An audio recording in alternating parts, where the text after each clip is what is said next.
गबरू जवान शौकी खाने और पीण के, भुग्गियां पहला तेरे परोटे पर सीण के।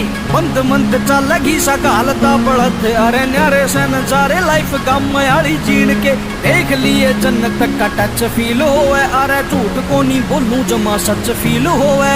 खेतां आली नालियां में पैर तू डुबो के, अरे चूसिए रे गंडे कती गच फील होवे। पर नाक ना चकाइए कदे भी देसिया में कमी देख के, तेरे शहर की सड़क भूल जा काम आली कमी देख के। टूट पपची का उतरे तेरा बैठक में रमी देख के, तेरा शारी हिप हॉप भूल जा महफिल या जमी देख